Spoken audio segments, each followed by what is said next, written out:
Hey guys, Jeremy here at mywaymfg. Out in the garage today. One of the last things to do here before getting ready to prepare to pour the concrete is none of this has been graded off yet. This is all rock and dirt in here. There's a footing every 5 feet.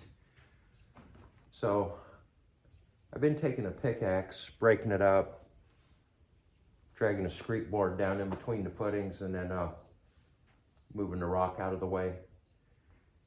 Some of this ain't too bad, some of it's pretty deep. I imagine at places I might have 6 inches of dirt to get out of here. But the good thing is we're only pouring half of it this time around, so I've only got to get to right here. Anyway, let me show you. This bay and then this bay over here without the door, that's going to be the tool room. We're going to do it some other point. So just concentrating from this set of poles to here for right now. This front set of footings by the doors I've already done. I've done that a couple of years ago.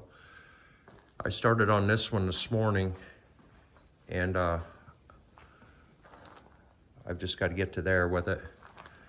When you get up into here,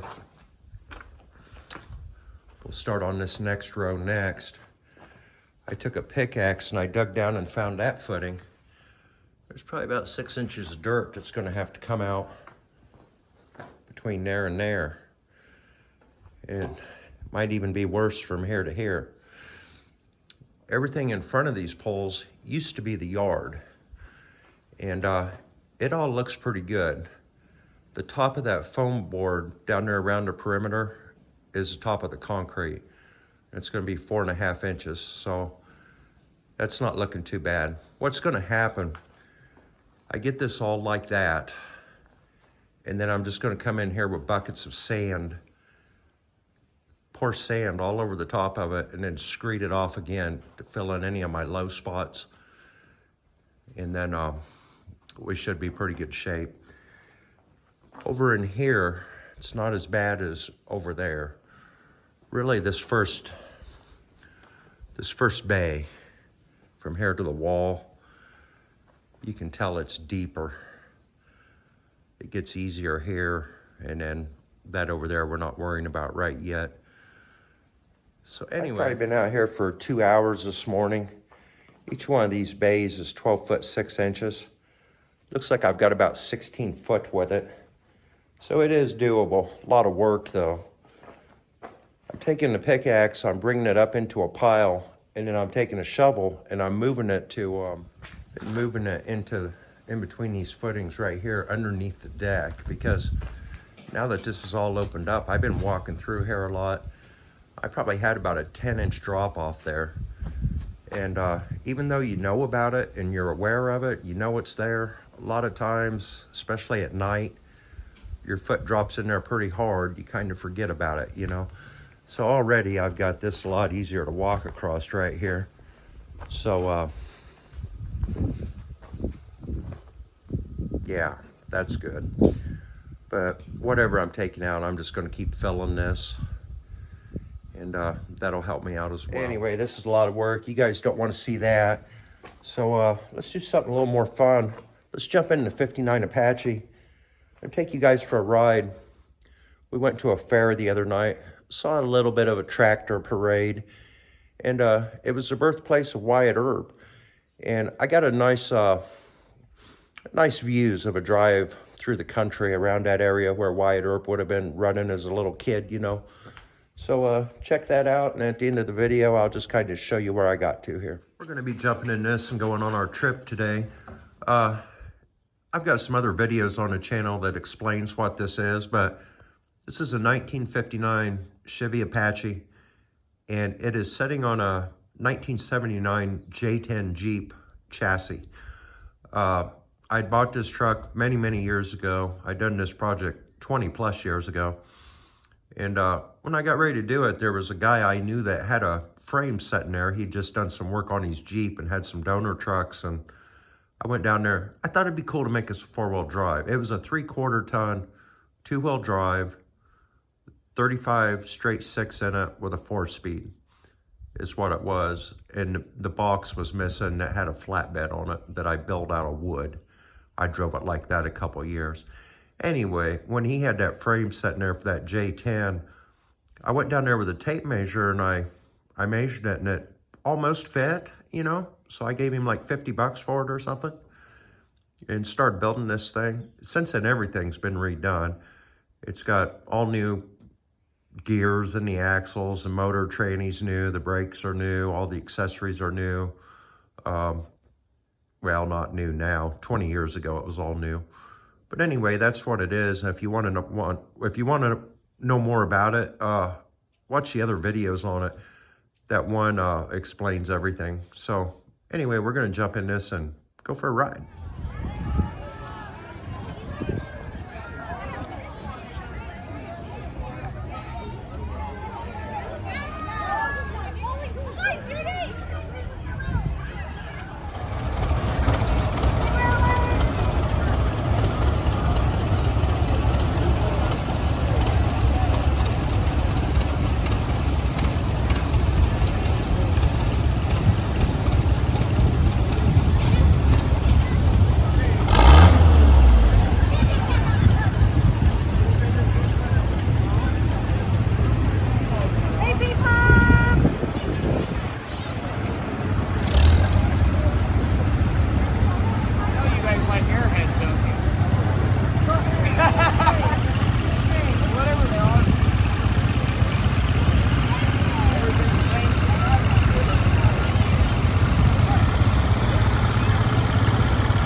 Tractors now, the ones with 4 legs. Chevy. Those used to be tractors. How are ya? Good to see you guys. Nice horse.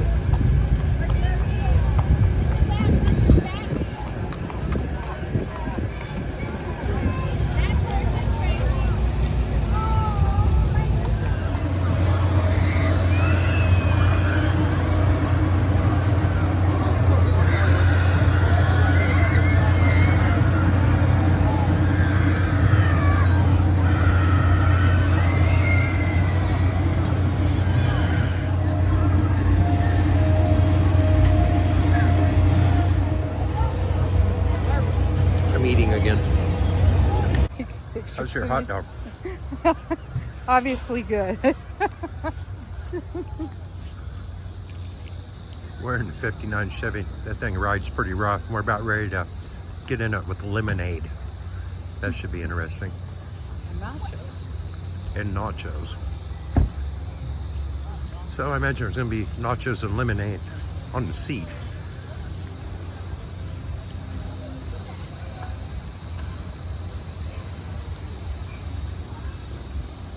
This town that we're currently in, we just came up and watched that old tractor parade, stopped by the fair for a minute. Carol won the corn dog. This is Monmouth, Illinois, and their claim to fame kind of is, this is the birthplace of Wyatt Earp. He was born here, and then he moved out west and started shooting at people. But this is where he was at when he was a little guy. You suppose this road goes on around and goes out, or? I don't have any idea. We're on our own. How the hell we get out of here? Anyway, guys, we'll catch you back in McQuan, the birthplace of Jeremy from mywaymfg.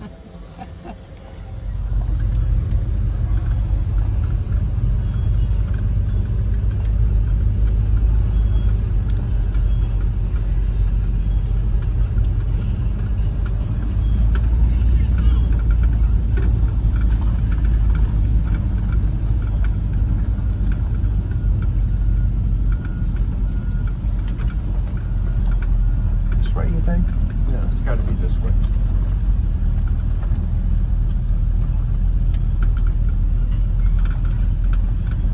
They got a nice park over here.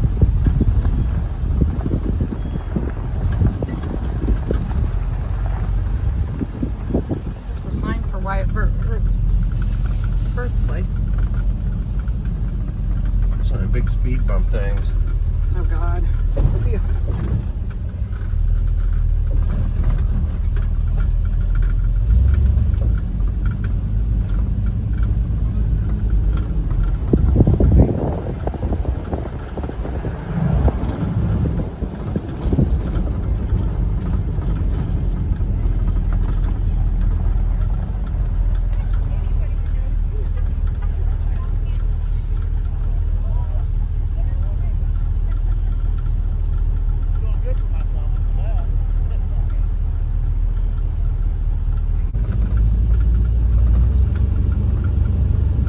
That was exciting. Yeah.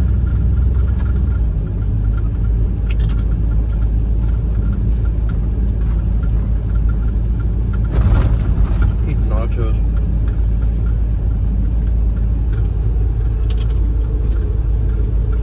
I got cheese on it. Not yet. Give me a minute.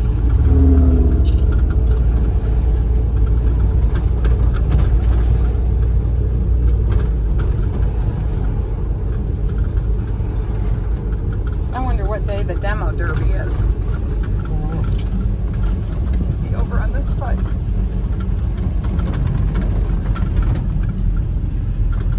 A lot of people showing up just now. They must have heard we were leaving.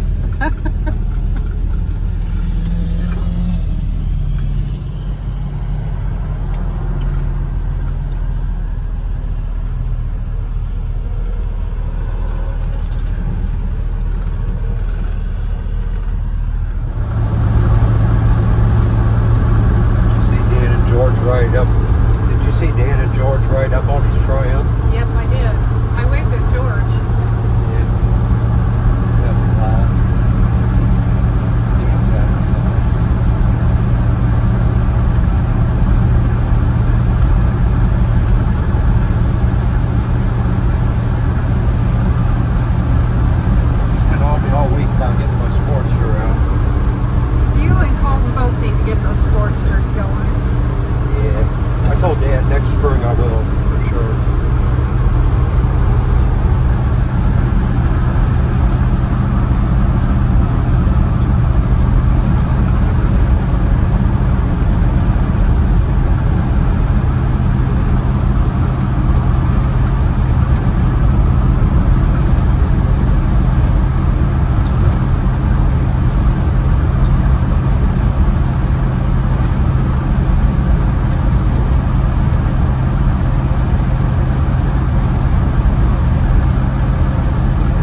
I hate to see that corn turn brown because then you know it's gonna start snowing. Yeah. I hate winter. You'd never make it in Canada, would you? Oh no. We're too long here. I look forward every once in a while. You get a year where March comes along and it kind of warms up and turns good. Actually, this year was kind of like that. I've seen it better. I've seen it where March is kind of like summertime, but actually March was pretty good this year. I'm glad we didn't get extreme heat for a long period of time this year. A few weeks of it.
Battery on the camera went dead while filming that ride home, but we made it home. Truck's tucked away safely in the garage. Anyway, I got online after going there and started just reading about Wyatt Earp, you know, thinking he came from Monmouth and was there as a little boy. Actually, he really wasn't, because it said his family moved to Monmouth in 1845. Wyatt was born in 1848, and then they left for Iowa in 1849. They were actually heading to California, and his sister, Wyatt's sister, got sick. So they bought a place in Iowa, ended the journey. I believe she died in Iowa. Then later they went to California. But they moved around a lot. Wyatt's folks moved around a lot. Let's see, they came from either North or South Carolina, one of the Carolinas. Then they went to Kentucky, Monmouth, Illinois, Iowa, California. They were all over the place, and it seems that Wyatt was too. But anyway, he left there when he was about a year old, but he was born there. All right, I got this whole area done between these two footings. I'm down past the pole. The pole's where we're gonna be ending this pour for now. Went ahead and went on past a couple feet. Get the rest of this later. But anyway, I've started working down here. Might even be deeper than I thought it was. I got some of that dug away, and I got the screed board in there. Looks like that could be maybe 6 to 8 inches deep in spots right there. But this area right through here where I'm standing is gonna be the worst of it. I get over there into there, I don't think it'll be too bad. I thought about running a rototiller down through here and just loosening the top up. Maybe that would help me. But actually, I've only been working out here a few hours and I've got this far. It's really not as bad as I thought it was going to be. It kind of makes me think that I've got to form it up all the way around, in front of the doors, along this edge where it's going to end. And then I've got to get rebar stands in here to lay some pipe in for screeds. And then of course get all this dug out the rest of the way.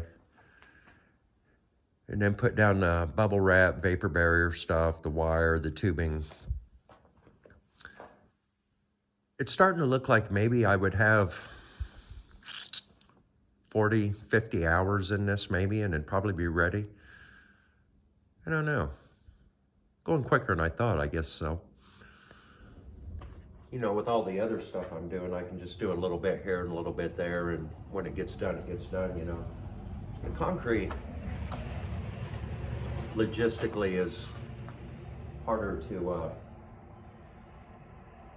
get going because I got to line help up for that, and it's all got to get done in one day. You know, after you start, that's it. You got to finish. So, the guy that's going to be running this operation, he's got all the power screeds and power trials and all that.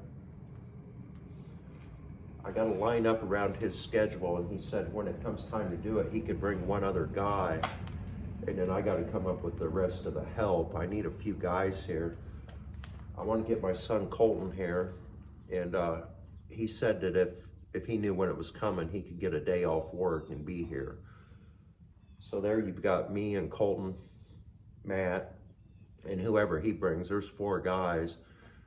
I'd like to have a couple other guys here just to help out and move stuff around and drag concrete and rinse off tools, and be good to have 5 or 6 guys here, I'm thinking, and at least a few that can finish concrete, you know, all these edges and stuff. Colton's pretty good at it.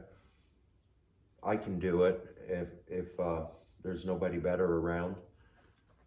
But I'm thinking right now, I need to get all this prep work done. Insulation, form boards, screeds, tubing, everything.